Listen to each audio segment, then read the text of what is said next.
Interview expert est aujourd'hui bien du côté de Blériot-Plage en compagnie de M. Guillemont. Monsieur Guillemont, permettez-moi dans un premier temps de vous souhaiter de très bons vœux pour 2024. C'est quoi vos vœux pour les Blériotains et les Sangatois qui se trouvent derrière vous? Eh ben, comme vous pouvez le constater, c'est d'abord un rendez-vous traditionnel et c'est là toute la rançon pour la municipalité, c'est d'avoir sa population à ses côtés pour parler des projets bien évidemment qui se sont exécutés sur l'année 2023, mais également présenter ceux de 2024 qui en l'occurrence vont remplir un calendrier de manière très chargée puisque nous avons une multitude d'investissements prévus sur l'année prochaine. Il faut savoir que lorsque vous nous avez présenté effectivement le programme de l'année 2024, il y aura énormément de choses qui vont encore changer, que ce soit à Blériot ou à Sangatte.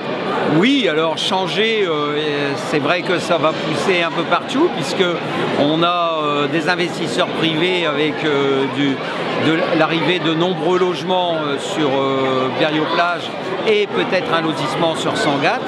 Et en l'occurrence, on a aussi des équipements qui vont parfaire nos besoins pour les associations et notamment l'USBP de Blériot, à savoir les vestiaires, les tribunes et le clubhouse qui seront érigés et prêtes pour le centenaire en 2025. Donc cette vieille dame de 100 ans pourra récupérer la fin d'un programme sportif, d'équipement sportif qui était prévu depuis 2006. Ce sera un beau cadeau d'anniversaire pour l'USBP et en l'occurrence cette vieille association qui, je le rappelle, regroupe plus de 350 licenciés et une vingtaine d'éducateurs. On sait effectivement que vous avez une ouverture d'esprit importante, monsieur le maire. Alors je vais vous poser peut-être la question qui fâche. Comment ça se passe, je dirais, vis-à-vis effectivement des chalets? Dans un premier temps, ça a été énormément critiqué. Maintenant, avec le temps qui passe, les gens effectivement sont partis sur votre côté. Je pense que les critiques d'abord ne pouvaient pas être adressées à la municipalité puisque c'était une décision de l'État. Je l'ai rappelé dans le discours de ce soir pour rappeler l'accompagnement des services de la DDTM et de la sous-préfecture qui, en l'occurrence, nous ont permis d'asseoir une concession de plage, mais surtout d'essayer de retrouver ce qui existait avant. Et on va démarrer avec 60 chalets construits de manière traditionnelle. Donc on aura des vrais chalets qui seront 2,50 m sur 2,50 m, qui seront adressés d'abord en priorité aux propriétaires qui ont dû quitter la plage, et puis quelques ingrédients pour dynamiser cette plage et le tourisme, un bar de plage, une bibliothèque de plage. On aura aussi des commerçants qui arriveront à côté de ce bar et bien évidemment les baignades surveillées qui restera comme elle l'était avant. À première vue, vous avez fait quelque chose qui sera peut-être le futur au niveau des plages, c'est-à-dire avoir la possibilité de se déplacer avec effectivement ces chalets pour pouvoir effectivement prévoir la remontée des eaux ou autre quoi que ce soit. En faisant effectivement cela, est-ce que vous ne vous êtes pas, entre guillemets, avec l'aide de l'État, un peu mis sur le devant par rapport à ce qui se passera par la suite?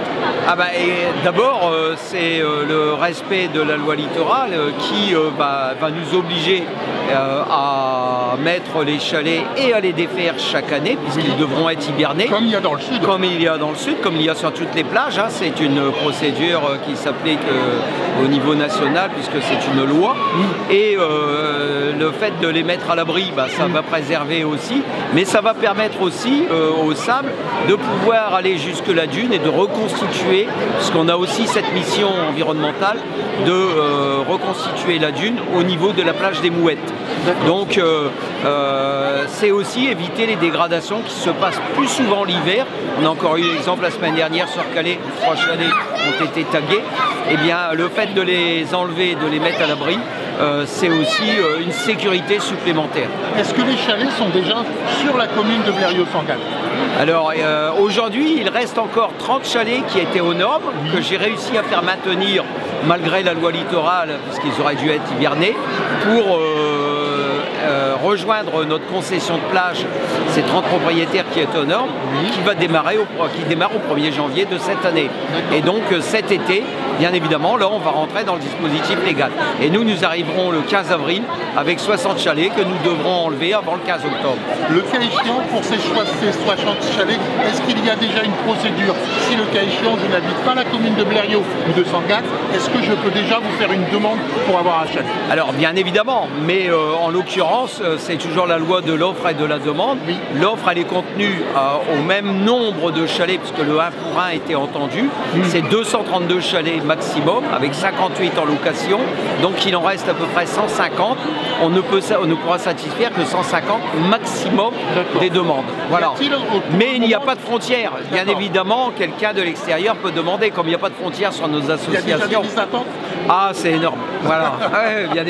Oui, alors là, je crois que le fait aussi de ne plus avoir à se soucier de l'entretien du chalet, de ce qui pourrait arriver, tout ça va être repris en charge par la commune et c'est un soulagement. Donc il y aura un prix de location, mais c'est la seule chose que devra satisfaire le locataire. Et bien évidemment, s'il veut rester, c'est de nous le rendre dans le même état qu'on lui aura loué. D'accord. Voilà. La dernière question, ça ne sera pas une question, je vais vous demander tout simplement de vous mettre face à la caméra et de dire effectivement vos meilleurs vœux et ce que vous souhaitez pour les Blériotins et les Sangatois. Ah ben écoutez, si j'ai des vœux à souhaiter, c'est d'abord des vœux de santé, je crois que c'est primordial dans la vie.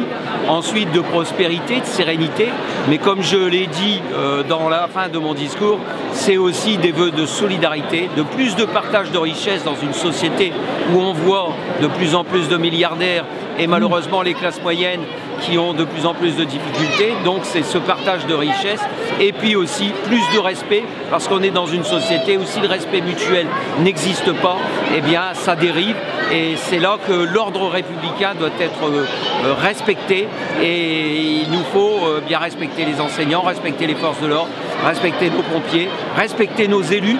Même si l'aventure des chalets m'a prévalu des menaces, eh bien, ah oui, quand même, hein, ça a été jusqu'à des menaces de mort et de destruction de biens. Il n'y a pas un élu qui n'échappe à ça, et malheureusement, eh bien, quelquefois, ça peut décourager. En tout cas, moi, je reste motivé pour m'occuper des habitants de ma commune. Merci, monsieur le maire, merci, monsieur Guy Allemand, pour ce que vous faites, que ce soit pour la région ou pour la commune de Sangatte-Blériot. Merci.